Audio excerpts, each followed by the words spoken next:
तो आज का हमारा टॉपिक है एलसीआर परपथ और एलसीआर परपथ में श्रेणी अनुनाद परपथ। तो हम इसकी चर्चा करें उससे पहले हम आपको बताते हैं एलसीआर परपथ के बारे में। तो एलसीआर परपथ में जैसा आप जानते हैं एक एल स्वयं प्रेरकत्व वाली कुंडली एल, एक सी धारता वाला संधारित्र और एक आर प्रतिरोध वाला एक प्रतिरोधक तार है। इन तीनों को श्रेणी क्रम में संयोजित करके एक दोलित्र से जोड़ देते हैं। यहां जो दोलित्र आप देख रहे हैं, दोलित्र से तात्पर्य एक ऐसे प्रत्यावर्ती स्रोत से जिसकी आवृत्ति और विभाग दर को हम आवश्यकता अनुसार परिवर्तित और नियंत्रित कर सकते हैं। तो यहाँ जो प्रत्यावर्ती स्रोत हम इस्तेमाल कर रहे हैं उसकी वोल्टता हम मान लेते हैं V बराबर V0 साइन ओमेगा टी। तो हमारी ये क्या है, आरोपित वोल्टता है। ठीक है। अब यदि परपथ में प्रवाहित धारा I हो, इस वोल्टेज के कारण यदि कुंडली के सिरों का विभवांतर VL, संधारित्र के सिरों का विभवांतर VC और रेजिस्टेंस के सिरों का जो विभवांतर है वो BR हो, तो जैसा आपने श्रेणी क्रम संयोजन में देखा था प्रतिरोधों के श्रेणी क्रम संयोजन में, उसमें क्या होता था कि तीन प्रतिरोध R1, R2, R3 अगर श्रेणी क्रम में जुड़े हैं तो उनके सिरों की वोल्टताओं का योग आरोपित वोल्टता के बराबर हो जाता था। लेकिन ऐसा यहां नहीं है। इस वीडियो के अंत में हम एक उदाहरण लेकर आपको बताएंगे भी कि कभी कभी प्रेरण कुंडली और संधारित्र के सिरों का जो विभवांतर है वो आरोपित वोल्टता से भी कहीं अधिक हो जाता है। तो फिर कैसे किया जाए, अर्थात साधारण जो गणितीय नियम है जोड़ने का, उसके द्वारा तो V1 प्लस V2 V3 अर्थात VL plus VC plus VR करके हम V का मान नहीं कर सकते। तो इसके लिए मैं आपको ध्यान दिलाऊं, फेजर तकनीक का उपयोग किया जाता है। फेजर तकनीक में क्या है कि कला कोण का ध्यान रखा जाता है। ठीक है। और आपको मैं ध्यान दिलाऊं कि कला कोण के बारे में क्या है कि जो धारा है, आपको पता है कि धारा और VR अर्थात जब शुद्ध प्रतिरोध होता है तो वो दोनों एक ही कला में थे। ठीक है। तो उसके डायग्राम के लिए मैं आपको बता दूं, तो I और VR ये दोनों कैसे थे, सेम कला में। अब हम जानते हैं कि जो VL होती है अर्थात प्रेरण कुंडली के सिरों का जो विभवांतर है वो हमेशा धारा से लीड करता है π/2 कला कोण में, इसलिए इस तरह से दिखाया था हमने VL को। ठीक है।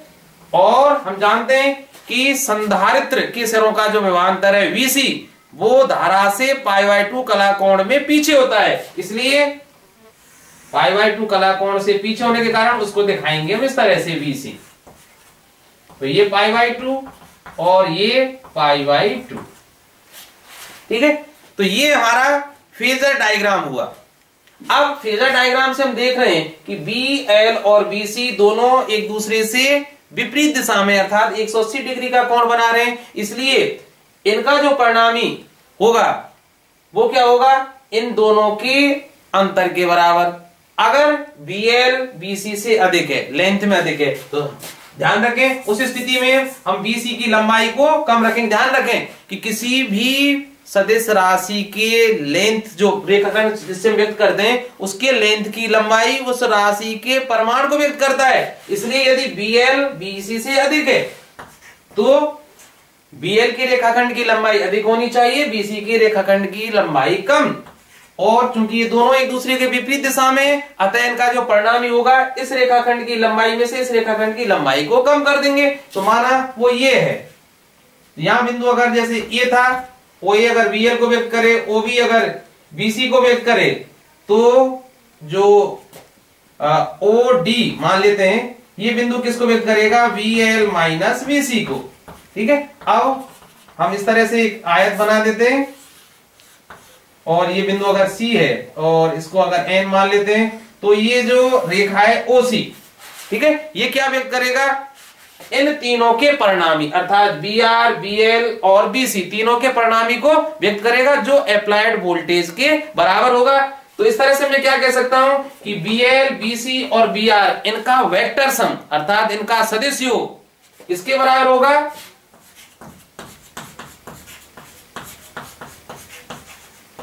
एप्लाइड वोल्टेज की, और एप्लाइड वोल्टेज क्या है V0 sin ओमेगा t। ठीक है, अब इस डायग्राम से हम निकाल सकते हैं कि V का मान क्या होगा। ठीक है, तो V का मान इस समकोण त्रिभुज ONC से हम देख रहे हैं, अगर ये थीटा बनाता है तो जो ये समकोण त्रिभुज का कर्ण के या इस आयत का जो विकर्ण है OC, VR, BL और BC इन तीनों के परिणामी को व्यक्त करेगा, परिमाण और दिशा में व्यक्त करेगा। तो दिशा अगर वो I के साथ थीटा कोण बना रहा है तो V का मान हम क्या निकाल सकते हैं कि V का जो मान होगा वो स्क्वायर रूट ऑफ, निकाल सकते हैं कि V स्क्वायर बराबर हो जाएगा VR square plus VL minus VC का स्क्वायर। ठीक है, क्योंकि ये दूरी है, ये BL माइनस VC के बराबर होगी। अब VR, और VR क्या है, यहां ये VR का मान होगा IR के बराबर, इसी तरह VL का मान होगा IXL। यहां XL क्या है, प्रेरणिक प्रतिघात, अर्थात इस L स्वयं प्रेरकत्व कुंडली के द्वारा प्रत्यावर्ती धारा के मार्ग में डाली गई रुकावट है। इसी तरह VC का मान होगा IXC के बराबर, और XC क्या है, धारतीय प्रतिघात, अर्थात संधारित्र के द्वारा प्रत्यावर्ती धारा के मार्ग में डाली गई रुकावट। तो इन तीनों के मान में इसको लिख देता हूं यहां, तो V स्क्वायर बराबर हो जाएगा I square R square plus IXL minus IXC का स्क्वायर, और I स्क्वायर में बाहर निकाल लेता हूं तो क्या हो जाएगा V स्क्वायर बराबर I स्क्वायर, यहां से R square plus XL minus XC का होल स्क्वायर, और I स्क्वायर यहां ले आइए तो V square upon I square, ठीक है, बराबर हो जाएगा R square plus XL minus XC का स्क्वायर। अब आप जानते हैं कि V अपॉन I क्या हो जाएगा, square root of R square plus XL minus XC का स्क्वायर। और V अपॉन I हम जानते हैं कि किसी सर्किट में जो अप्लाइड वोल्टेज और उस परपथ में प्रवाहित नेट धारा का जो अनुपात है वो उस परपथ की प्रतिबाधा कहलाती है। अब आप फिर चौंके होंगे कि हम कभी तो प्रतिघात बोल रहे हैं, कभी प्रतिरोध और कभी प्रतिबाधा, तो इन तीनों में अंतर है। जो प्रतिरोधक तार है उसके द्वारा प्रत्यावर्ती धारा के मार्ग में डाली गई रुकावट को प्रतिरोध कहते हैं, जबकि यदि परपथ में केवल प्रेरण कुंडली हो, ठीक है, और संधारित्र हो, या दोनों में दोनों हो, या कोई एक हो, या R और L हो, या R या C हो, अर्थात प्रतिरोध के साथ हो, तो प्रत्यावर्ती धारा के मार्ग में जो रुकावट डाली जाती है उसको हम बोलते हैं प्रतिघात। ठीक है, और अगर ये तीनों हो L, C और R, तो इन तीनों के द्वारा प्रत्यावर्ती धारा के मार्ग में जो रुकावट डाली जाती है उसको बोलते हैं प्रतिबाधा, इंपीडेंस। ये चीज आपको ध्यान रखनी है।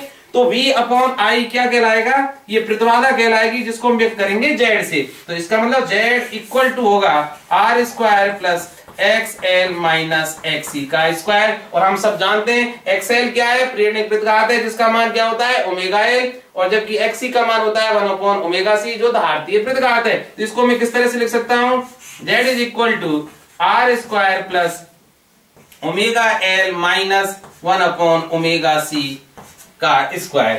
तो ये कब स्थिति थी, जब VL BC से अधिक था। आपको ये बात ध्यान होगी। इसके लिए आप मेरा जो पहला वीडियो है LCR सर्किट, उसको भी आप देख सकते हैं। हम यहाँ केवल इसको रिवाइज कर रहे थे, तो हमारे पास जो दो चीज आई कि यदि VL BC से अधिक है तब Z कितनी है, R square plus XL minus XC का स्क्वायर, या इसको लिख सकते हैं हम R square plus omega L minus 1 upon omega C का वर्ग। और यदि VC अधिक है VL से, तो ध्यान रखें उस स्थिति में VC अधिक होगा तो इस तरह से निकालेंगे हम। तो क्या होगा, जो Z होगी या प्रतिबाधा होगी इस परपथ की, वो क्या होगी R square plus XC minus XL, ठीक है। और ये इसको कैसे लिखा जा सकता है, R square plus 1 upon omega C minus omega L का स्क्वायर। ठीक है, ये बात दोनों आपको ध्यान रखनी है।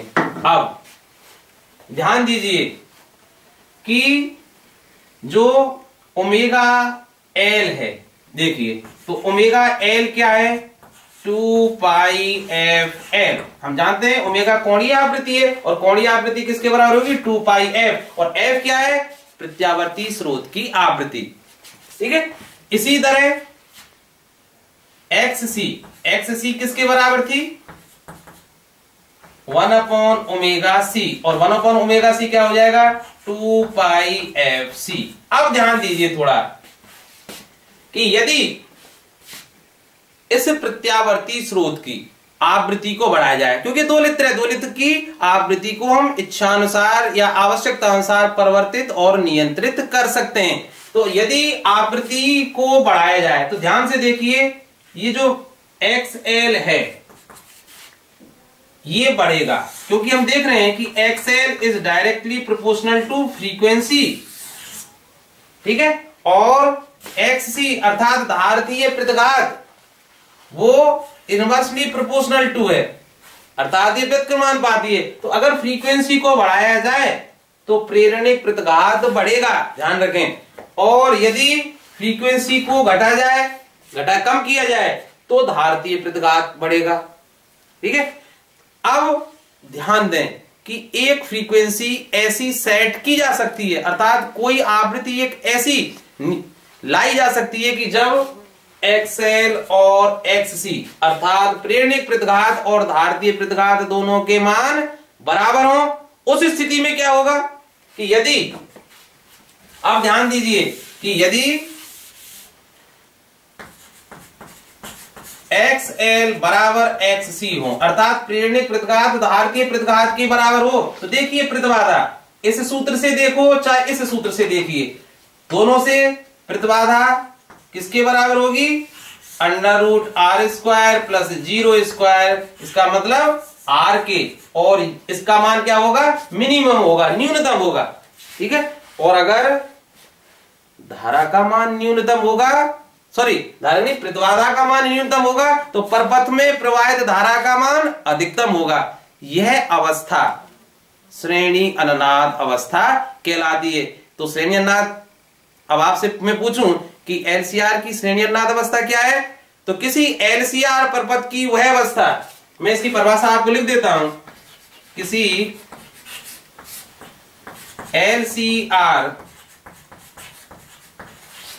परपथ की वह अवस्था जब प्रेरणिक प्रतिघात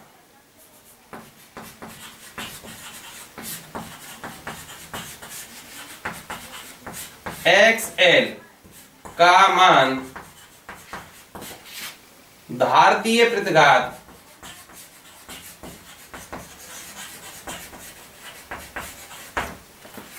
XC के बराबर हो, तो यह अवस्था श्रेणी अनुनाद कहलाती है।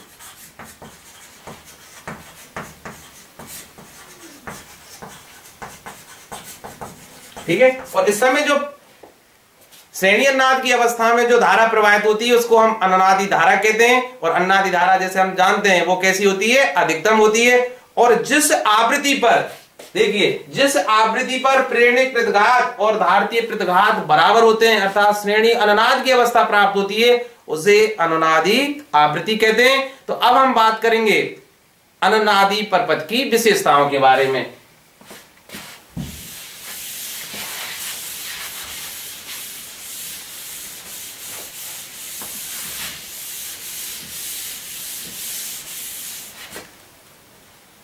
तो विशेषता एक, तो सबसे पहली विशेषता क्या थी कि श्रेणी अनुनाद की अवस्था में LCR परपथ की प्रतिबाधा न्यूनतम होती है, अर्थात जो Z होती है वो मिनिमम होती है, और वो किसके बराबर होती है, परपथ के प्रतिरोध के बराबर होती है। इस बात को ध्यान रखें। ठीक है, दूसरी विशेषता क्या है कि श्रेणी अनुनाद की अवस्था में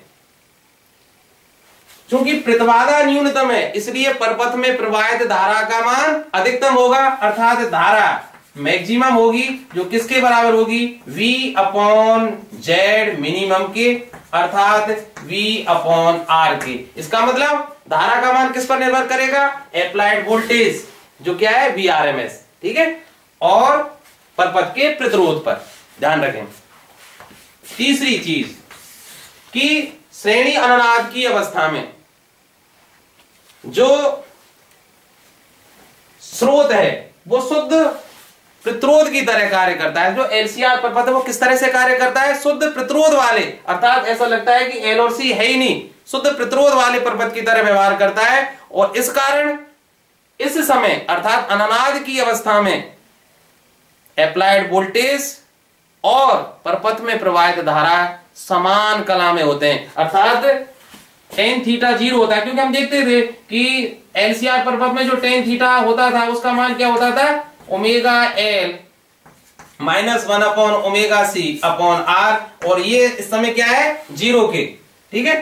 थीटा बराबर 0 होने के कारण धारा एप्लाइड वोल्टेज और धारा कैसे समान कला में। तीसरी जो फोर्थ चीज है कि इस समय जो शक्ति गुणांक होता है वो क्या होता है, 1 होता है, अर्थात थीटा बराबर 0 होने के कारण क्योंकि cos थीटा है ना, जो शक्ति गुणांक कहलाता है वो क्या है, cos 0 है, इसलिए शक्ति गुणांक का मान क्या होता है 1। जो सबसे अच्छी जो विशेषता है जो आपको याद रखनी है वो है कि इस समय धारतीय प्रतिघात की अवस्था में चूंकि XL बराबर XC है, आप देख ध्यान से दीजिए कि XL किसके बराबर है, XC के, इसका मतलब IXL बराबर होगा IXC, ठीक है।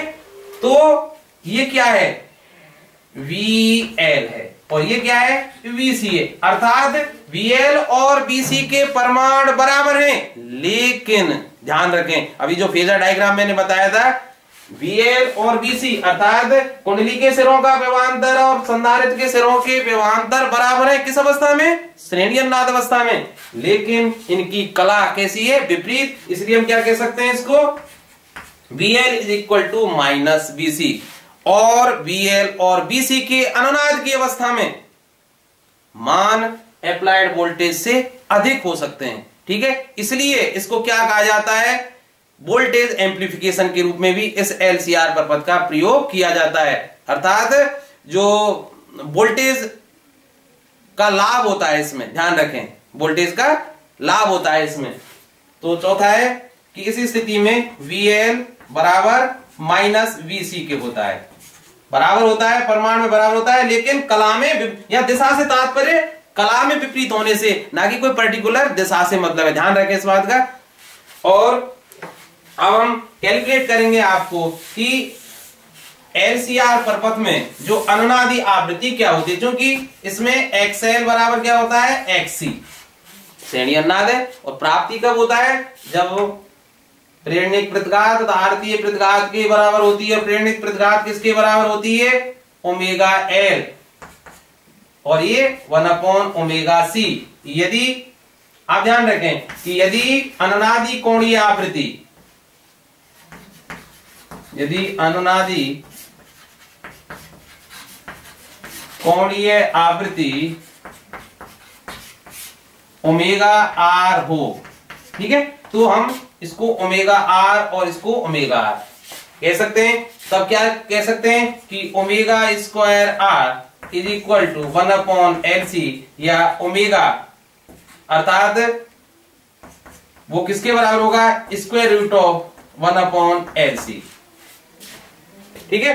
अब चूंकि ओमेगा R किसके बराबर है, होता है 2 पाई एफ आर के, किसके बराबर होगा, 2 पाई एफ आर के, तो 2 पाई एफ आर बराबर होगा square 1 upon square root of LC। तो एफ आर बराबर होगा 1 upon 2 pi square root of LC। तो यहां एफ आर क्या है भाई, यहां एफ आर है अनुनादी आवृत्ति, अर्थात अनुनाद की अवस्था में प्रत्यावर्ती स्रोत की आवृत्ति है, और इसी अनुनादी आवृत्ति पर XL और XC बराबर हुए थे, अर्थात अनुनाद की अवस्था प्राप्त हुई थी। तो ये एफ आर क्या है, अननादि आवृत्ति।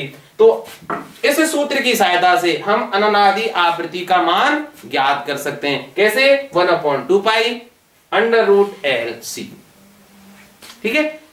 अब एक ध्यान देने वाली बात है कि अननादि आवृत्ति का मान, ध्यान दें इस चीज पर कि अननादि आवृत्ति का मान प्रतिरोध पर निर्भर नहीं करता है। देखिए सूत्र में, अननादि आवृत्ति का मान प्रतिरोध पर निर्भर नहीं करता है, केवल किस पर निर्भर करता है, कुंडली के स्वीप्रेरण गुणांक और संधारित्र की धारता पर। ठीक है, रेजिस्टेंस पर इसका मान निर्भर नहीं करता है, लेकिन रेजिस्टेंस का मान धारा के मान को परिवर्तित कर देता है। ठीक है।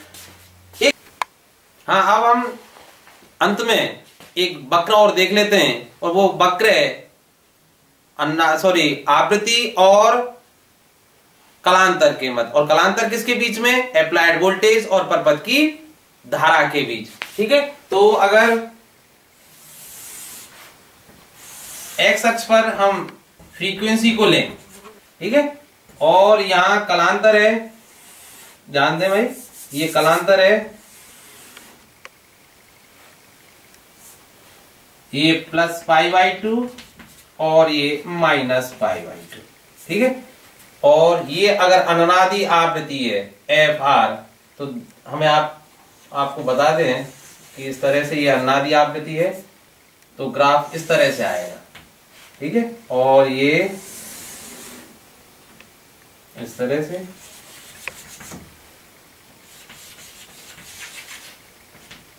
और ये क्या हो जाएगी, एफ आर। तो ये वक्र आया आवृत्ति और कलांतर में, और कलांतर किसके बीच में है, V और I, अर्थात अप्लाइड वोल्टेज और धारा के मध्य।